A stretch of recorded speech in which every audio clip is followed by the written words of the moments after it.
You're listening to Almost Famous with Jim Francis Meza, only on LA Talk Radio.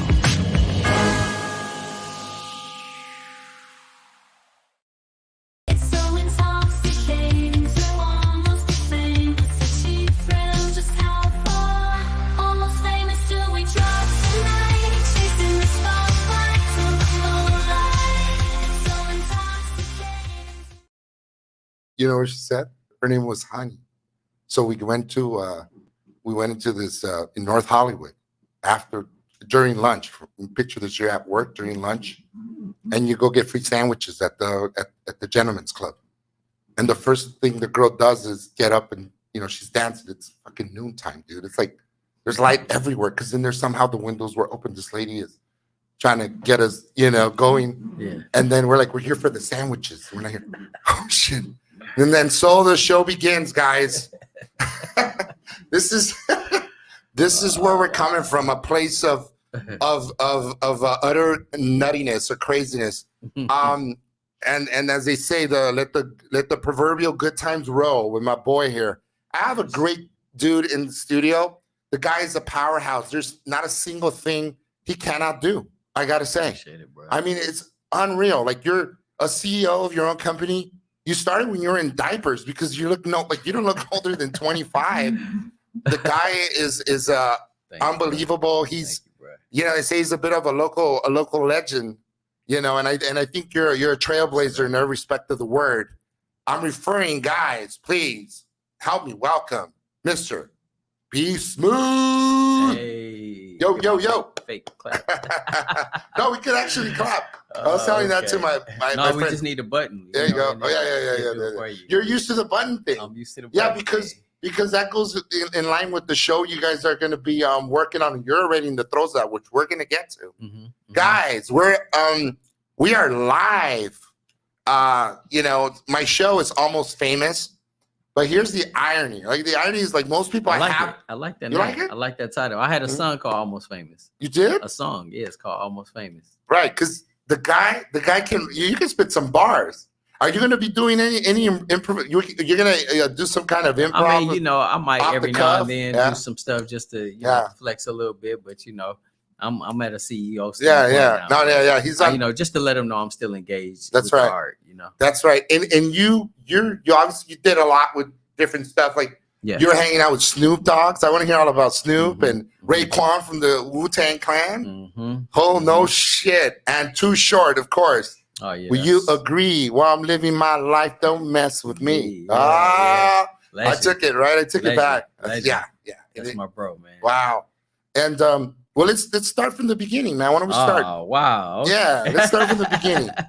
What? All right. So where you want to start? I want to start from the crib. Like, literally from your first digs. Like, you started off when you're a kid. Like, how old were you when you started and you got this flicker of of an iota, like this idea that just somehow you start nurturing? Like, I want to be an artist. Mm-hmm. I want to be an entrepreneur. Wait, I want to rule the world. If I rule the world. Nas. I opened up for Nas before too.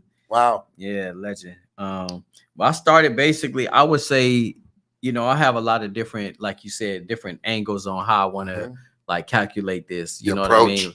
But I can really say, like, I was influenced back. I'm from Michigan originally, Flint, Michigan. So, like, one of my big cousins, Jimmy, he used to always sing the song, Rapping Duke. Okay. And so I used to try to learn that song because it was just so popular. And every time he rapped it, it just made me be like, man, I want to learn that, But then LL Cool J came out, and then Run DMC. These artists all had an effect on me. But then I transitioned to California because I moved with my dad. Okay. So when I did that, California opened up my mind to a whole nother perspective. And I was receiving more music than I was back in Michigan. I was just flooded with so much different type of music, the Beastie Boys. I just started getting aware of a whole bunch. And then it was really a culture shock from moving from Flint, Michigan to California. Yeah. So help me understand those that are listening, the viewership here.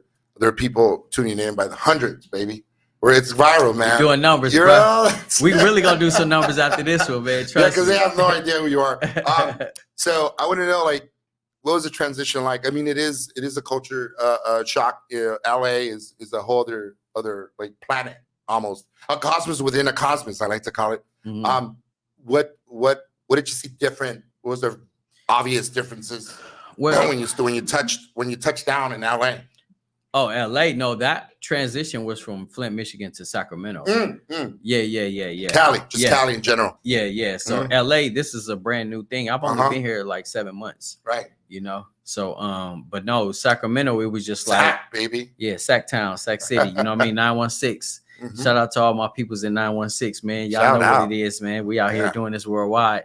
But yeah, Sacramento was different. I wasn't used to seeing other cultures. You know, Flint, Michigan was nothing but, you know, my culture, inner city. You know what I mean? Like when we seen specks of, you know, minorities, you know, that would be a minority to me in his standpoint, you know, like, right. But just seeing, you know, white people, it was like a rare. Yeah. And then when I came out here, that was all I seen. Yeah. And so it was just like, wow. So I had to really just adapt a little bit culture wise, just on how things worked out here and this life of a melting pot. You know what I'm saying? Yeah. And Sacramento was cool though. Like I like Sacramento. You know, I did a lot of good things out there. You know, capital, baby. Yeah, it's the capital. You know, so I was just well rounded, and so I learned how to cut hair by trade. That's right. Yeah.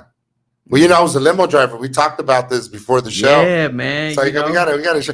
I want to talk about it. Yeah. How was it being a limo driver though? Like, cause you know what? I'm gonna tell you a real story. Okay. So like when we're keeping it authentic here, by the way. This is authentic. Like you guys are hearing some real shit. You know what I mean? The one-on-one. So like my dad, rest in peace to my dad, Michael David. That's right. He was a hairstylist, and you know, him and his brothers, like they was like big in the hair industry. And so like he used to have limos. They used to have limos, and they used to pick up celebrities and stuff. And so he would literally take the limo home a lot. So we used to go to school in limos. Like kids was like tripping off of us. Out though back then. No, it was the basic, you know, the square Lincoln limo, you know. Yeah, but it came with the solid bar in the middle and the girl dancing with it.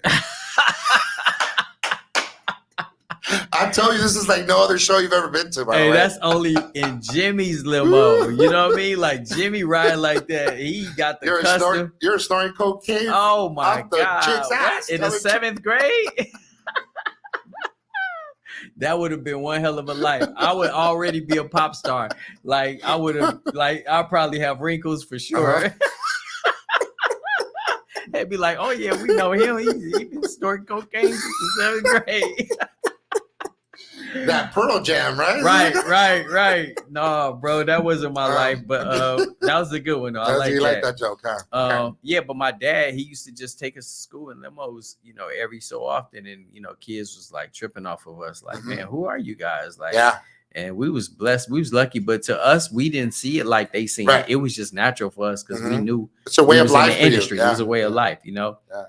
But yeah, I did some deep dives, bro. And your pops, I saw some pictures. Your dad, God rest his soul. Yeah, he looked like he seemed like he was always dapper and he knew people in the industry. Man, my dad, he was fashion icon. Yeah. You know, just an icon. Period. You know, like ain't too many people that male like hairstylists that just manicured hair, everything. That was just perfect. He was different. He was different. You know, and he always was the cleanest, the sharpest, and his personality was bigger than life. And the most important thing that I learned from my dad is to just really always be real and be authentic. Like my dad is just real. And be smooth. Yeah, be smooth. That's what he birthed. You're a smooth operator. Yeah, man. Yeah, for real. Sade. For sure. You know? But yeah, man, I love my dad, man, and I miss him a lot. But you know, he gave me the game. The tools. The game. Yeah. He did. He did. And the wherewithal, like the knowledge. And all you need, that's it. People think it's money, and you can inherit like pots of money, just loads of boatloads of money. Know what to do with it. If you're gonna blow that money, right? You know, Talk about hookers and drugs, right. Yeah, no, for real. That's real. I think I just have a great balance with you know, my dad and my mom. Like they both gave me a lot of jewels. My mom is very spiritual, and she really just kept me grounded. And you know, I mean, I grew up with my mom, even though my dad was in my life. But you know, it's like until I came to California, then my dad really picked up the other tools and said, "Hey, now this is how you be a man." You feel me? So I got the best of both You worlds. did. You know As what they I mean? say, if there's a good man, there's a greater woman behind. Man, right? I'm waiting on it too. Oh yeah, the real. You know what? It's around the corner. You just don't know it. Yeah, for real. You know what I mean? Like Nah, for everything's real. already as is. Like it's almost like when you're a child and you birth into the world. You peel open your eyes. Open and your you're like, eyes, and you just holy like, moly! yeah. Well, yeah. what in the world is this? But you don't know. There are no boundaries. There's nothing because you don't know. Yeah. You don't know anything other than what you see, what's there, and you don't Facts. realize. Like you just know that you don't even know that you're gonna eat. Even if you did know that you're gonna Nah, eat, for you real. would know something. Yeah. But you don't. But you don't. You know, just things just happen. I agree with you. And that's kind of like how life is. Yeah. Serendipity. How you ended up here. Yeah. Right? Exactly. Yeah. Exactly. That's crazy. Yeah, it's crazy. I know. Now I'm on your podcast. Yeah, on my like podcast. That's crazy. Wow, that's even you know crazier. what I mean? Man, I'm almost famous. Almost famous. But you are famous. Nah, you are though, man. You know, you got a podcast called Almost Famous. And it's just a testament of where you really at, because like you went through that process of being almost famous. And to me, it's just more of a mindset. You know what I mean? Like I love the cliche of it, but at the end of the day, like famous is it's a mindset. And it's one of them things where like you are famous already. It's just, it don't matter if 10 people know you or 20,000 or 20 million. Right. You know it's all in your mind. It's all in your mind. You know what I mean? Like you treat yourself with a certain dignity. That's what makes you famous. Like keep yourself up. You're a legend, bro. Even before you become a legend, because that's to the world standards. But you first have to believe in it, and then you are already a legend inside. And if you truthfully and wholeheartedly believe in it, then it shall happen, right? Exactly. It'll unravel right before your eyes. Nah, for real. And it's like, I tell people, like, you know, I got a lot of youngsters that, you know, always DM me and stuff. And they always like, man, Smooth, like you inspire me in this. And I do my best to inspire people. You hit me like that, bro. Like the kind of guy that people just hit you up on DM, like, hey, man, because you're doing great things. And I really want to, like, I want to also board those topics and sort of talk about that a little more. You have 316. Tell us a little bit about your LLC. So, you know, the viewership here, the 150,000 people that are watching us. Let's push Jimmy Almost Famous show to 1 million, y'all. Come on, we can do this. Let's get my guy up to 1 million. I need you to tell a friend and tell a friend and tell a friend and subscribe. And go on Facebook and subscribe to Almost Famous page. And we're going to run his numbers up. We're going to show him how God works. You know what I'm saying? Amen. Listen to this. So I'm here to tell you that the power invested by the state of California, the city of Los Angeles. I am gonna run for politics. I declare myself the honorary mayor of the city of Tarzana. What? Yeah. Come on, man. Hey, he letting you guys know right now. You're getting this breaking news on Almost Famous. My man is running. Dude, it's hot. Hey, the dial is hot. Dog, I'm getting chills just like you saying that. You know what I mean? I'm gonna have to move over in this district now. Man, I'm getting a boner just thinking about it. You get my vote. Hey, hold on. Let me call up one of them limo girls for you. Hey, let me ask you shoot, she's hit me. Shit. Oh, what the? Jimmy got it like that. Wait, you're the one that smoked it. I did smoke. I got second hand, which is okay. It's okay by me, man. But look, we drinking water though. Yeah, so, it's all water. Yeah. Okay, quote unquote water. It is water. Guys, I want to thank my boy because you know what? I mean, just this positivity that's flowing through this, you know, conduit of, you know, light almost. And it just feels like it's great. It's like a synergy. Like you said earlier, it is a synergy. Yeah. And we complement one another and let's just get married. Fuck it. Let's get these numbers, man. Hey, yo, Jimmy is one of a kind, man. All I'm gonna tell you guys is like he is original. OG. Like, you know, and people may, you know, are used to like certain stigmas when it comes to podcasts or simplicity or like the basic questions and this and that. Like, you know, you love the twist. And you put people on a roller coaster. That's right. And that's one reason why I did want to come out here and support you and pull up and let you know, like it's organic and it's, everything is authentic. But it's like I like the fact that you're not predictable. Right. You know never, what I'm saying? Dude, never. And the thing is, once people really understand like who you are as a person, and they'll understand your character and like really what you embody as a person, then I think, you know, the sky's the limit with this. Humbled, you know what I'm saying? Like, don't take this for granted. You know No. what I mean? Because this is what we call media, but media is the voice. Right. So you have to It's the understand, mouthpiece like, of the people. you have to keep doing what you're doing and like Thank you, taking it buddy. serious and still but being not predictable with your subject matters. And you know, because I can imagine, you know, I'm self-deprecating all the time. yeah. Not defecating, but self-deprecating. Self-deprecating. Yeah, right. I love making fun of myself. I don't take myself too serious. Yeah. And that's what the people from Tarzan are gonna love. Yeah. In you know, in this matter. I'm different than everybody else. Yeah. You know, and you know what? I'm gonna bring the energy to Tarzana, the energy needed. I'm gonna inject that energy, that new lifeline, dude. Man, that Tarzana needs. Dog, you know what? We need to get more cocaine out there. Hey, you know what? You know what you just brought to me right now? You are the Latino Rodney Dangerfield. You remember Rodney Dangerfield? You just brought him. It's in you, bro. Yeah, most definitely. Especially, and you talk about. I want some respect. You talk about cocaine too, huh? And you talk about cocaine. But dude, cocaine is over the counter. I'm just saying, like, you know, that's Rodney Dangerfield's, like, you know, it's jam. Yeah, Sweet like, jam, bro. baby. You got it. You got it. I think so. Yes, you got it. I'm gonna have to get you on 316 somehow, some way, man. We're gonna have to, we're gonna push your podcast or something. We're gonna do something. I'm gonna support you. You should. I'm gonna support you. Okay, you know, you can support me by you can buy my book. Okay. Yeah, I have a great book called Juicy Diva's Confessions of a Limo Driver. It's a chronic, you know, basically a man, I heard about you in this limo driving stuff, and I'm like, man, like this guy right here. I drove Snoop, dude, one time. Okay, come on, give it to me, man. All right, because he has a story man? tied up with like Snoop. And so we're going to just lay the salami on the table. No dating, pause. Lay that salami on the table, okay? All right. I got to do this for our culture. We're not taking any fucking prisoners. You're like, prisoners? What the fuck are you talking about? All right. So I drove many years ago. I drove Snoop Dogg. Yeah. And he lived out in Chino Hills or something many years ago.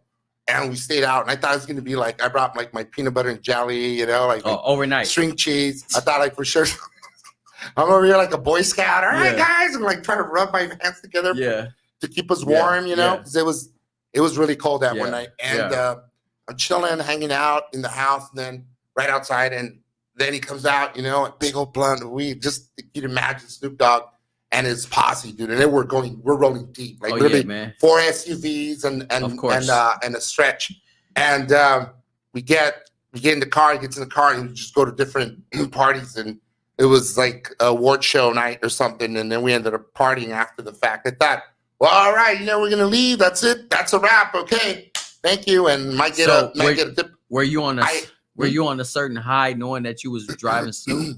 You know, listen to this. So I forgot. I wasn't like after a while. I started like, you know how you begin to follow like the lights in front of you because, dude, you don't know what's going on. You get deep in thought. You get so deep in thought. I mean, because I'm talking about some skunk weed back in the day. Right. Like a real strong stuff. And then it's like contact, gotcha. Yeah, dude. And so like I was like driving, and then it felt like we weren't gonna arrive on time. And then it was like, wait a minute, it seems like we've been on the road for like 3 hours. Like, like damn, are we there yet? Shit. Yeah, dude. And then the food tastes so good, you know, so delicious. I mean, you start getting the munchies. So you got the food. Look. That's a man talking from experience from being high. Like he said, you get the munchies and shit. You want to eat everything. Everything. Well, then I was like, what the fuck? Like that's how we know you don't smoke weed no more. No. And after a long time. So anyway, I'm in the car, totally stoned out of my ass. Yeah. And then we finally get to the place. He parties up a storm. Then it's like 5 a.m. or something. Okay. Then I'm like, I take him back. Yeah. He rolls another nice blunt. And let's just say I don't drive anymore. At that point, I'm like fucking sitting in the back with them because I'm all fucked up. Damn. Somebody else took the wheel. And I know that I was supposed to say that, but the company went under a long time ago, so it doesn't fucking matter. They not going to sue me. These motherfuckers is... No NDAs. NDAs got burned. Right. We shredded those suckers. Damn. No, they went... Who did you have drive it, though? You don't know who it was? I don't fucking remember. I was so high out of my ass just laughing. Damn, that's crazy. And then, like, the other guy... You took the white gloves off, too? What if I... I thought limo drivers all wore white gloves. That's for a funeral, bro. Oh, shit.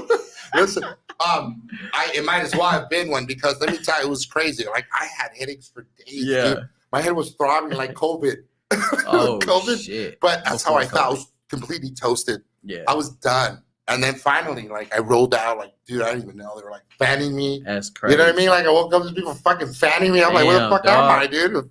I was like, dude, I'm way out of like my league. It's not my deal. So and finally, all right, so we get to his house, and then I don't even know what day it is. Damn. And then it's like my phone is just buzzing off like crazy off the hinges. They're like, where'd you go? Yeah. Where'd you go? And then where's the car at? And the car was like pinging somewhere else. Like somebody took the limo elsewhere. What? Yeah. But and then they brought it back, but it was like no gas. You know what I mean? I had to push the freaking lid off.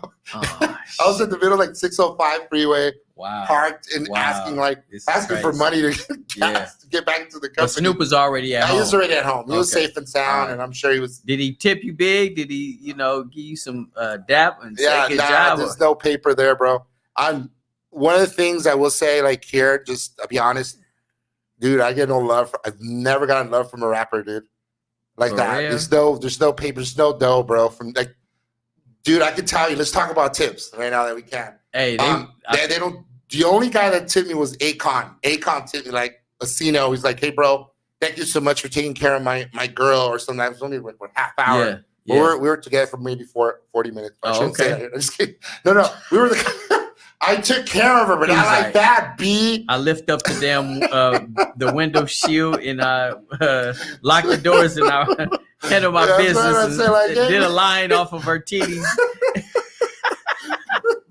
Like, okay, Akon, she's ready. She's ready for you now. It takes seconds. So like Crazy, after he goes, thank you, take care of my friend, and he gave me like $100. He And paid then- you to in a Ferrari. to do his girl. Yeah. After, I did. Yeah, let's change the subject. No. But I did it. Like, guys, no. None of that happened. It's funny though. Like, I like that. Oh, That's why I shit. knew that I needed to bring you here because My you're man pouring Jimmy. gasoline. Now I on the want whole thing, I want man. like the black fire. Now like the say, man. You get the black fire now, dog. No, you get the that fire, man. And we did by what's right. There's no way. Yeah. No, but he did tip me $100, and he was one of the coolest. But aside of that, I didn't. And then I had rappers. Ti, dude, sucks, dude. I'm sorry, Ti. Oh, why you doing T.I., tip like sorry. that, bro? T.I. Tip, Ti, dude. tip He my can't be pie, outside. man. It was Cool. 105 degrees outside his house. Damn. I was croaky, dude. I needed water. Like water. What? And they're like, "What the fuck? We got a crackhead here in the house." Damn. No. But they didn't come out and bring me any water whatsoever. They didn't offer anything for me. Finally, I knocked at the door and said, "Hey, man, is there?"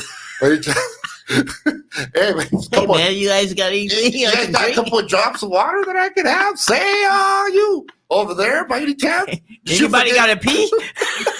You forget a guy outside you needed to take care of? No. And I finally said, hey, the guy goes, hey, listen up. But then he made up for it. His handler.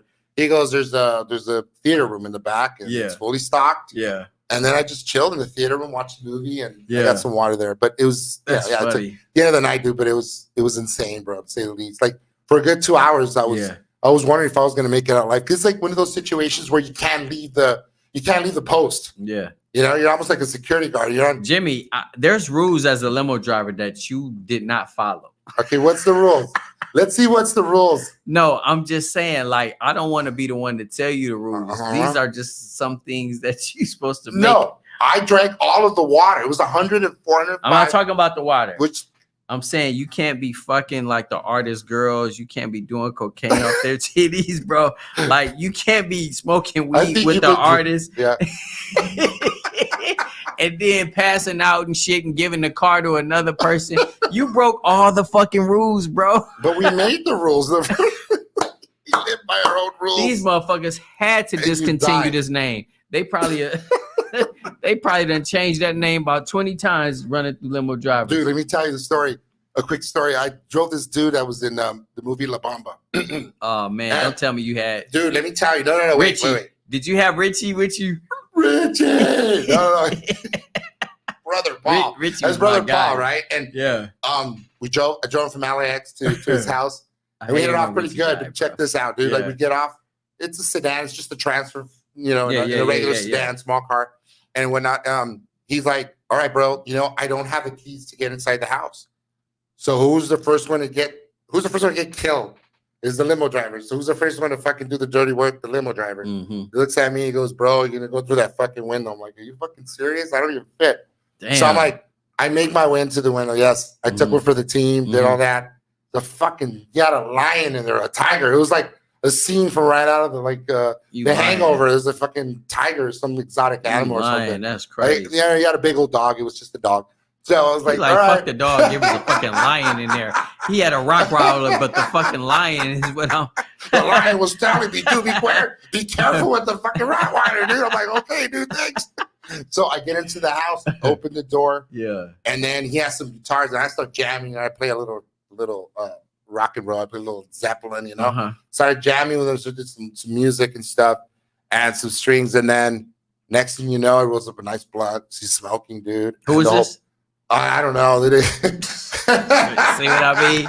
This motherfucker don't even know who the fuck. I was so high. I was like, listen. This is crazy. All right. So we're smoking. It's actually an open secret, guys. It's what's his name? Esai Morales. Oh, and he's super cool, dude. I love the guy. So we're hanging out and he's showing someone's guitars. Make sure we add Esai Morales on this on this post so we can. I actually do know this. He guy might really repost this shit. Yeah, you never know. That'd be great. That'd be a viral moment for us. See. Yeah, we need that moment. Hey, yo, Esai. Make sure you listen. Make sure you share this shit. I get so fucking high out of my mind. I'm like, I start like just strumming, right? That's some strumming. Yeah. I'll play like Sweet Child of Mine or something. Shit, you know. And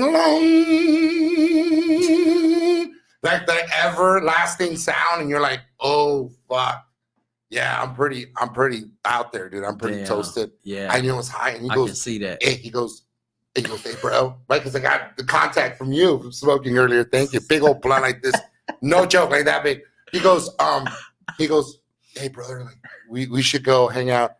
We should go down to the fucking Jewish deli down the street. I'm like, all right, and grab something. And I'm like, okay, but who's driving? And he goes, you're driving, bro. You're the limo driver, fool. You're going to drive. Right. I'm like, all right, dude. Hell yeah. So I jump in the car, and I'm driving like 5 miles an hour going down the hill, down one of the fucking, the canyons, right? Like slowly. And it felt like it took like an hour to get down there, dude. Yeah, that's crazy. But you know what? He got down, gave me $50. Yeah, and he was cool, and then we remained cool. $50 back then probably was. That was a lot. That was $50 a lot of money. Yeah, I was able to pay my rent, my car payment. Probably almost like $200. Like $500. Yeah. No, it wasn't the 70s or 80s. Calm down. It was like the early 2000s, maybe if that. Okay, so then I get the $50, and hey, bro, stayed in touch. And when I got to back to the station, all right, dispatch, they're like, hey, dude, where the fuck have you been, bro? We've been calling. I'm like, no, you haven't. It's 4:00 in the morning. I got no signal. They had cell phones then, or was it beepers? No, they didn't have beepers. Okay, calm down, MySpace. Mr. MySpace here. Hey, listen. No, we were sending our. No, I had the block phone with the cinder block phone. Listen, we're sending signals to China. Oh, listen, shit. We're sending our mail to the fucking Pony Express. Right. For real. Listen, so they, where the hell have you been, dude? I got no signal up there. Yeah. It was Metro PCS or one of those. Yeah. I mean, anywhere in the canyons, though. So for 3 or 4 hours, I was dude, like I lost track of time. It was really cool, just jamming. Yeah. And I got home, the blisters on my finger. Next morning, I was like, how did I get this? Damn. Like that felt like a crack hit, probably. Damn. Dude, like, shit, I couldn't even feel my fingers. When we first started jamming. Damn. Yeah. I think the limo was almost like the limo was, I think it was almost your kryptonite. Yeah, dude. It might as well be. Yeah, I think so. For sure. It did some things for you and some things to you. Dude, it was. You know what? I'll tell you something. Oh shit. One of the craziest things in the olden days, I had a friend that had pictures, right? Polaroids. That's how old this was. Yeah. He was a limo driver in the 80s, late 80s, early 90s, and he took photos with everyone, name it. And he took pictures with Elvira. Who didn't like Elvira? Remember, she used to sit in that fucking long couch. Yeah. And then like Cleopatra and going like, tonight's showing. Right. It's gonna be one for the books, or like some crazy creepy shit. Yeah. Anyway, every guy like fantasized on her, her buddies. What's her buddies? You mean her titties? What? Oh, You're not allowed to say that here, dude. Oh, okay. Now the show's over. Oh, damn. I'm like, cocaine's okay, but titties isn't. Okay. Hey, when is cocaine okay, but the titties aren't? Right. Do you like the cocaine in between the titties, or what? I mean, ain't that what you said? You said you sniffed the cocaine off her titties. Off her asshole. While Akon was in there doing the interview. Well, he was going like this guy. Listen, so he had pictures of Elvira, dude, like naked pictures in the limo with her. Okay. I was like, "You're fucking insane, dude! Like, you have pictures of Elvira?" Mm-hmm. He goes, "Yeah." And she's showing me, like, check this one out, check that one out. Yeah. What the fuck? He said that in the olden days. Get this, okay? Yeah. Not only would you be able to pay your bills just on your tips alone, like everything you got, throughout the night. So like on any given weekend, you make like $500 tips alone. Mm-hmm. Okay. Not counting the check that you would get at the end of the week. Right. So you can live off your tips, basically. Right. It's pretty awesome. But then also too, you had, a dual service, because then you can also slang, dude. Mm-hmm. You could be like selling dope you could just supply them with the drugs, and I'm sure a lot of shenanigans happened in those limos. He was telling me stories like limo driving was the whole thing. Sure, a lot of things happen, a lot of shenanigans happens in a limo. Back in the day, because we had cameras in our limos. So all you motherfuckers, in the farting and whatnot, it was all in there. Right. It's all in so the you just deleted your own footage? I was the one. I was filming them. It was a porn on wheels. Oh my god. Did you order pizza? No, this is the chick that you just said you wanted to have. Honey? Yeah. She was the one on top of your car. You're like, is that what you're calling it? Bro, you said you wanted something to do a line off of, so I made it call for you. Let's talk about. We had so much fun, dude. I forgot we're in a podcast, in our radio. Yeah, my bad. It's cool. So tell me, when you got involved with Wu-Tang early on in your career, like you really got discovered when you're in high school. Tell us the story. Yeah. It was like I think my senior year, but so my man Supreme Tarif, he used to do Wu-Tang productions and stuff like that. And so, he was in Sacramento often. And so I guess he had heard about some, shows we was doing, and he found out about us, and we end up, signing a contract, to Rat Pack Records, which is something that we created. Cool. And, we grew it, got probably it was like the West Coast Wu-Tang basically. So it was just my group, Funky Diagnosis. Then we expanded, we did clips, and then we got my man, rest in peace, King Kahali, John Doe at the time. And so we basically was like really the West Coast Wu-Tang. That's what he was creating, you know what I mean? Wow. So we used to, when they went on Arsenio Hall, I was there, me and my producer. 93. Delirious. Yeah. That's insane, dude. Yeah, it's crazy, man. So we got to witness the whole thing in the flesh. You know what I mean? It was a dope experience. Well, I gotta say, I mean, that's every child's dream, dude. Like you did early on. Yeah, at that time it was super big. I'm in a van with the whole Wu-Tang and Method sitting right behind me and RZA next to me, and like Inspector Deck, and like, you know what I'm saying? Like we just smoking in the van, going to a show or something, and just boxers. Like a hot box. Oh my God. Like I asked Meth to pass me the blunt and they was like, Meth don't share his weed. So I didn't get to hit his weed, but then, somebody else gave me a blunt, and I was just like, the weed they had, it just had me, man, I was choking. For sure.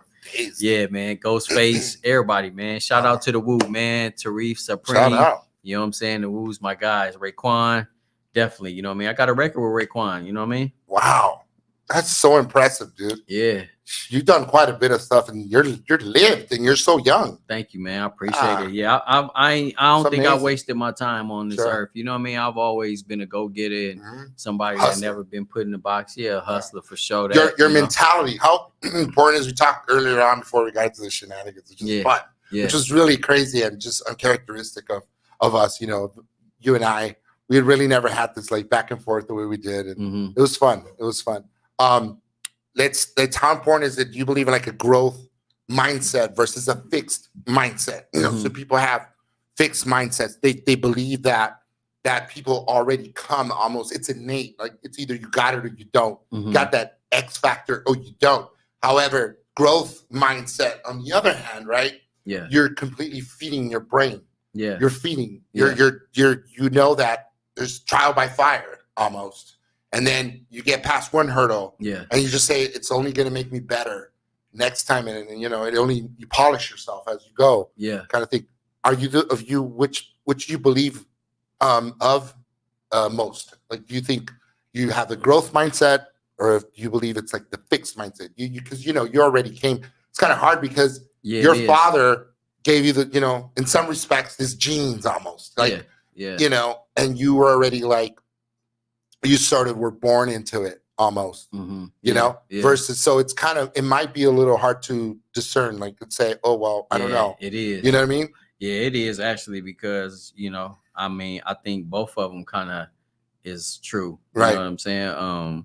I think it is such thing as the it factor, you know what I'm saying? Just having that it, but then the growth mindset is things you learn along the way, your journey, you know what I mean? It can help, like, keep you prepared for like not being settled for the things that you do like well in the industries that you do, like, make your mark in or whatever. But it's like, okay, don't be content with that. Like, there's always something else, and I think just me being a creator, it allows me to be in a space of always being in, never conform, but just like I'm a ever changing, inventionist, you know what I mean? Like, I invent things, you know what I mean? So I have products that I've invented, things that I'm working on, like, I'm intuitive to that space, the creative space. You're always in the creative space, bro. Ever since like I first met you, you're always like evolving, you're always moving forward, you're always like, the latest, cutting edge of technology, cutting edge of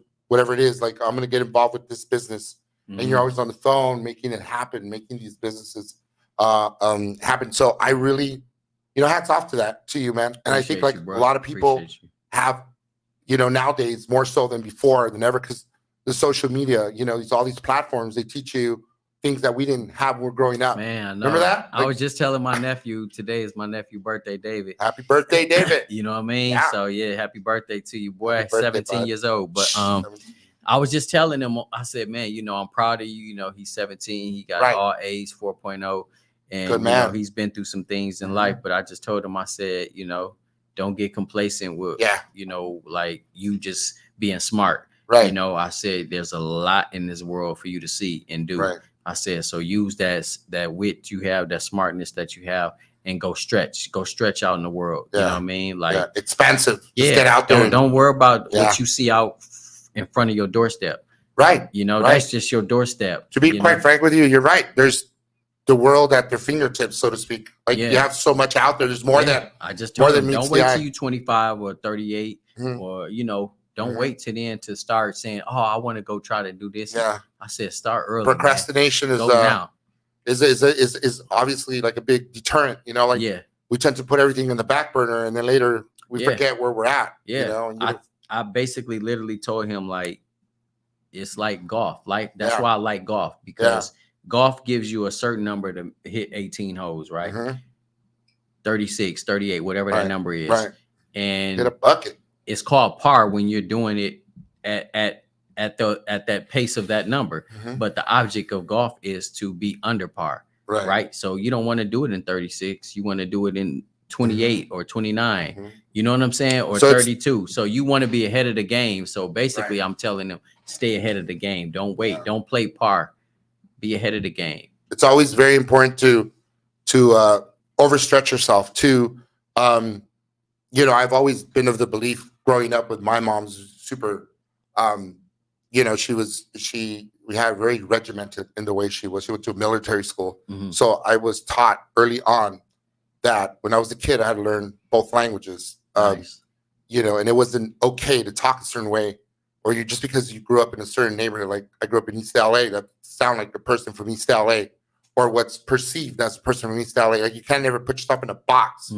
like my mom always say, your only sin is that you're poor, poverty. But poverty could be, you could be poor physically, like kind of have the certain threads or the clothes or whatnot in the place, but you could be rich in your brain. You can escape somewhere. You can escape with books. You can escape with movies. Dream, never stop dreaming. Keep the dream alive.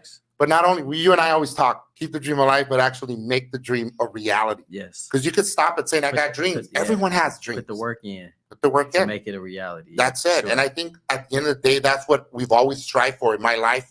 I had so many hurdles and things that got in the way, but, you know, by and large, a lot of people just stop short of that. It's almost like there's that golden door. Like think about the golden door, like somebody's knocking at different doors. Yeah. Real estate agent, right? A realtor goes and knocks doors.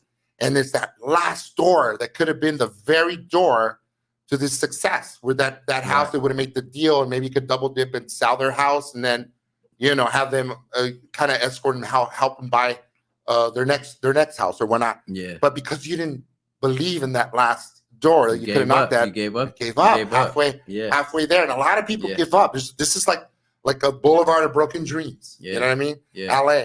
And I think that you have proven the opposite. You're proving that, and like myself and you and other people, a lot of people out there that hustle, you know, not only just keep the dream alive, but make it a reality, which, you know, if you keep chipping at the rock, the water will eventually just drown you. You know, you're drowning a freaking dam, or, you know? But that's really the reality of the matter. And, you know, you're really preaching to the choir, dude. I really love what you're saying. That's just totally, you know, on par with what speaking of golf, with what we were talking about earlier, you know? And so then you get on this other venture with liquor, right? Tell us about that. Definitely. Shout out to my man Big Percy. You know what I mean? One of the CEOs of True Legacy Vodka. He used to manage Snoop. And so basically, you know, he created True Legacy Vodka. And so, you know, we came together, you know what I'm saying? And man, he was like, I want you on the team. So, you know what I mean? We just got the building, doing some great things with the branding, the marketing. And I commend you, bro. Seriously. Thank you, brother. And what about the whole thing that you're taking the world by storm with this new American Idol-like show situation where you're going to have singers, 3 stages, 3 mics? Sounds really quick before we leave. Wow. Okay. Seems like we just got here, bro. Yeah. So times of the wasting. I know, right? So yeah, 316s. I want everybody to go on Instagram and follow 316s Live. It's THREE, the number 16 with a S. LIVE live, and that's on Instagram. And so basically what I've created, the premise of that show is basically it puts these artists on a creative stage, and they have to actually write a song in front of the studio audience and celebrity judges, and they're going to record that song, and you know, it's going to be huge. Like we have a lot of celebrities involved, a lot of artists, and we're doing rap, R&B, you know what I'm saying, Afro beats, reggae, pop, you know, we're doing it all. So it's just going to be something real creative. I partnered up also with Heartbeat Productions, which is Kevin Hart's studio. No less. Yeah. And it's just. You got some big power players, dude. Yeah. Now, let me ask you real quickly. It begs the question, dude. Too short. Give us a too short story. Oh, too short? Short period of time that we have. Man, well, shoot, short is just like always been the big homie. You know what I'm saying? Yeah. You know, he always been the big homie. Always been 100 with me. You know, we did a record together, me, him, and Corrupt. What? And shot a video, and so it's been a blessing to work with him. He always just been like having my back every time he come to the city. He, you know, make sure I pull up, and he always just been A1. You know what I'm saying? Like for real. So he's a legend, dude. That guy. He's a living legend, man, icon for real. And he's so humble. Like it don't come humble like Short. Like Cube too. Cube is humble too. I got to shout out to Cube because you know we had a situation with one of my inventions, the ball locker, and me and Cube had some conversation about putting together. But I love what he's doing with the big 3. You know what I mean? We still gonna try to push this agenda, get this ball locker situation with him. But I love what he's doing right now. But yeah, it's, you know, all these people has been like mentors in my life and people that I've, you know, developed a relationship with to where, you know, they respect what I'm doing. And I obviously salute them for being, you know, a role model in the industry. You know what I'm saying? I salute you and salute them as well. Grew up with, you know, watching them and notice, you know, coming from like Compton, Yeah. I mean, you know, and putting Compton on the map, literally. Yeah. People all over the world know where Compton, and they're curious. So when for they come sure. out here, Yeah. like, where's Compton at? You know, Yeah. like the first thing they did, I remember like driving limos, people would say, Yeah. you take me where Compton's, are you sure you want to go? It's like 10 o'clock. I don't think I want to go. Yeah. And I live in LA, you know? For real. But anyway, Yeah. dude, it's fascinating, your story. There's more to it.